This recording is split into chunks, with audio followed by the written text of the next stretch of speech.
어제까지 우리는 다윗 말년의 실수를 살펴보았습니다. 하나님만 의지했어야 하는데 그러지 못하고 인구를 조사했지요.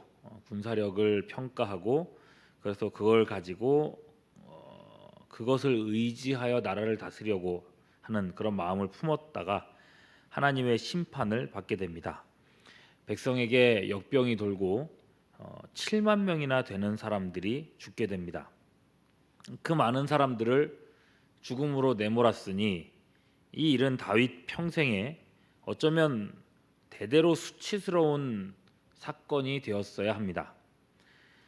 그리고 주님 오시는 그날까지 목회자들의 설교거리가 됨이 마땅하죠. 하나님을 의지하지 않고 많은 사람을 의지하면 다윗처럼 심판받게 된다, 이런 이야기들을 했어야 할 겁니다. 근데 여러분, 그렇게 말하기에는 우리 자신이 좀 너무 부끄럽지 않습니까? 다윗은 평생 하나님만 의지하면서 그렇게 살아가다가 이 한 번의 실수로 심판을 받았습니다. 그럼 우리는 어떻습니까? 사실 할 말이 없습니다. 돈 의지하고 사람 의지하고 의지할 수 있는 끈이 있다면 그거 다 의지해보고 이도저도 안 되면 그제서야 하나님을 찾을 때가 얼마나 많이 있습니까? 우리가 만일 다윗의 자리에 있었다면 7만 명이 문제가 아니었을 겁니다. 그러니까 다윗을 비난해야 될, 꼭 그렇게만 볼 일은 아니라는 거죠. 오늘 말씀을 통해서, 오늘 읽었던 이 말씀을 통해서 우리는 다윗 사건을 조금 더 다른 시각으로 볼 수 있게 됩니다. 이 사건은 전혀 다른 방향으로 흘러가게 돼요. 앞에 말씀을 한 번 더 보자면은 21장 1절에서 다윗은 사탄의 충동을 받아서 범죄했었습니다. 그래서 15절로 가서 보면 이 죄는 이스라엘 전체가 멸망받아야 될 상황이 되었죠. 멸하는 천사가 실제로 이스라엘을 멸하려고 마지막 칼날을 들었습니다. 그 순간에 하나님께서 천사를 막으셨고 덕분에 이스라엘은 재앙을 피할 수 있었습니다. 다만 그냥 아무 대가 없이 그렇게 하신 건 아닙니다. 18절에서 천사는 여부스 사람 오르난의 타작 마당에서 여호와를 위한 제단을 쌓게 합니다. 그리하여 26절 다윗이 하나님께 번제와 화목제를 드리게 되죠.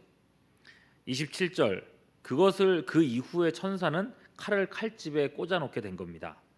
그러니 소들의 죽음이, 대속의 죽음이 이스라엘 남은 백성 전체의 죽음을 속했던 겁니다. 그렇게 해서 심판이 넘어갔습니다. 그런데 말입니다, 이 어제까지의 말씀의 그 마무리를 보면 좀 황당합니다.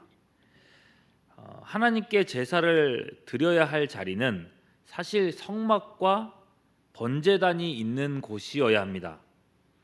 다른 곳에서 아무 곳에서나 드리는 것은 불법이죠. 29절에 보면 여호와의 성막과 번제단은 그때의 기브온 산당에 있었다, 이렇게 얘기를 했어요. 그런데 지금 다윗은 오르난의 타작 마당에서 제사를 드렸단 말입니다. 명백한 불법입니다. 잠시 하나님 의지하지 않은 그 죄만으로도 7만 명이 죽는 엄청난 대가를 치러야 했습니다. 근데 지금 이 상황이 맞나 싶은 거예요. 그래서 어제 30절 말씀에 이렇게 얘기했던 겁니다. 다윗이 여호와의 천사의 칼을 두려워하여 감히 그 앞에 가서 하나님께 묻지를 못했다. 혼란스러웠다는 거예요. 이거 지금 어떤 상황이지? 내가 지금 맞게 한 건가? 근데 묻지도 못하겠고.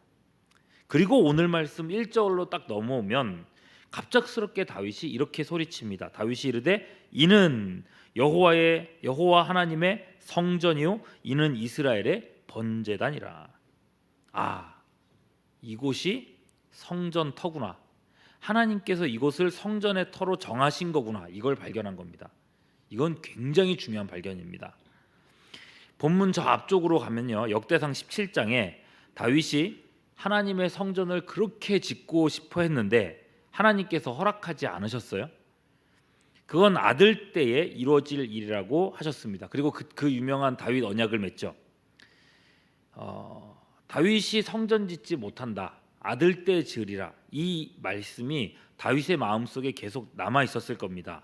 물론 아쉬움도 좀 있었을 거고요.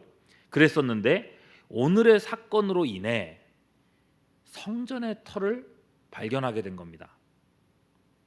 예수님이 오시기 전까지 대대로 이스라엘의 죄악을 속할 땅, 그 땅을 찾게 된 겁니다. 성전을 지을 터 말이죠. 근데 여러분, 이곳이 어떤 곳입니까?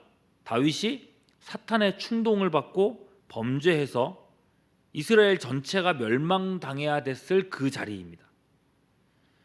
다윗은 분명 실패했습니다. 그러나 하나님은 그 실패를 선으로 만들어내셨다는 겁니다. 멸망받아야 될 그 심판을 대속의 구원으로 바꾸어 주셨습니다. 창세기 50장 20절, 당신들은 나를 해하려 하였으나 하나님은 그것을 선으로 바꾸사 오늘과 같이 많은 백성의 생명을 구원하게 하시려 하셨나니. 이것이 하나님께서 일하시는 방법입니다. 실패하고 넘어지고 좌절한 그 자리, 하나님은 그 자리에서부터 새 일을 행하십니다. 예수님의 사람에게는요, 누구에게나 이 자리가 준비되어 있습니다. 여러분 어떠십니까? 지금 여러분이 서 있는 자리는 어떠한 자리입니까? 아무리 절망스러운 수렁과 같은 자리라 할지라도 거기에도 어김없이 하나님의 은혜는 준비되어 있습니다. 그러니 여러분, 믿는 사람들은 끝까지 포기하지 말아야 합니다. 절대로 함부로 자신의 생명을 내던지지 말아야 합니다. 하나님께서 일하실 기회를 여러분들이 차버리지 마시기를 바랍니다. 끝까지 서 있어야 합니다. 모세를 보십시오. 한때 왕의 아들로서 모든 것을 가졌던 사람이 어느 날 몰락하고 무려 40년 동안이나 양치기 생활을 했습니다. 하나님이 그런 모세를 불렀을 때 모세는 뭐라고 얘기합니까? 나는 못합니다. 나는 무능합니다. 나는 실패자입니다. 다른 사람을 보내십시오. 하나님은 어떻게 하십니까? 이 무능한 사람을 들어서 이스라엘 민족의 위대한 지도자로 세워주셨습니다. 실패와 잘못, 우리가 여기에 주저앉아 있으면 안 됩니다. 우리 하나님은 악을 선으로 바꾸시는 은혜의 주인이십니다. 항상 하나님의 더 큰 뜻을 바라보시는, 그것을 기대하시는 여러분들 될 수 있기를 바랍니다. 조금만 더 보겠습니다. 자, 이곳이 하나님이 정하신 성전 터임을 발견하게 되었습니다. 그러면 다윗은 이후에 어떻게 움직였는가? 조금도 지체하지 않습니다. 자신이 성전을 짓지는 못하겠지만 성전을 지을 수 있는 토대는 마련해야겠다라고 생각한 겁니다. 그래서 즉시 움직이죠. 2절부터 5절 보시면 2절, 석수를 시켜 하나님의 성전을 건축할 돌을 다듬습니다. 3절, 문짝목과 거물못에 쓸 철을 많이 준비하고 무게를 달 수 없을 만큼 힘이 많은 놋을 준비합니다. 4절, 백향목을 무수히 준비하고요. 5절, 이 일을 죽기 전까지 멈추지 않고 계속해서 합니다.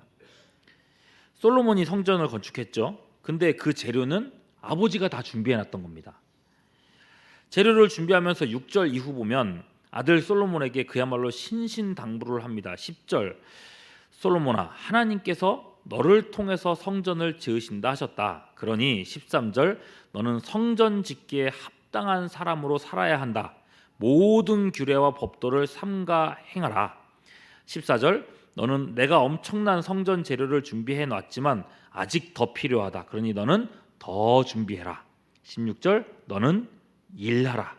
여호와께서 너와 함께 계실지로다. 그렇게 신신당부를 하고요. 그리고 17절 이후에 보면 백성들, 방백들에게도 또한 부탁을 합니다.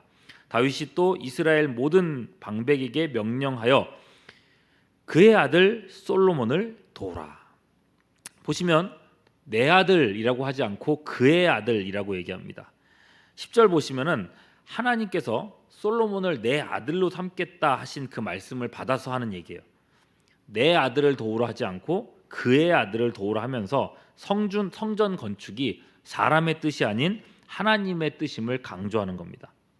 이 일을 사람의 일로 생각하지 말고 하나님의 일로 생각하라는 겁니다. 그렇게 당부하고서도 혹여라도 일이 잘못될까 봐 다시 백성에게 권하죠. 19절. 이제 너희는 마음과 뜻을 바쳐서 너희 하나님 여호와를 구하라. 그리고 일어나서 여호와 하나님의 성전을 건축하라. 이렇게 다윗은 큰 실수가 있고 큰 실패가 있었지만 조금도 위축되지 않았습니다. 7만 명이 나 때문에 죽었으니 나는 자격 없다. 그리고 돌아서지 않았다는 겁니다. 요즘은 무슨 책임진다 그러면 다 옷 벗고 뒷감당은 나 몰라라 하는 그런 일들 얼마나 많이 봅니까? 다윗은 안 그랬습니다.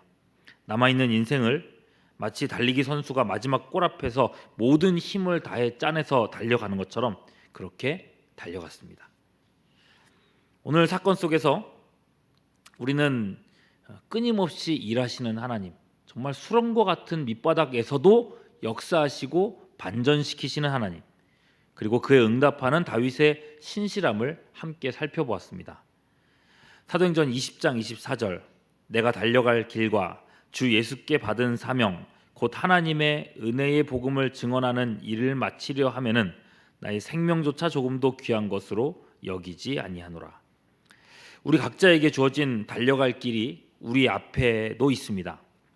혹시 잠시 주저앉아 있었다 할지라도 말씀의 주님을 의지하여 일어서서 다시금 달려갈 수 있는 우리 모두가 될 수 있기를 주님의 이름으로 축원합니다. 기도하겠습니다.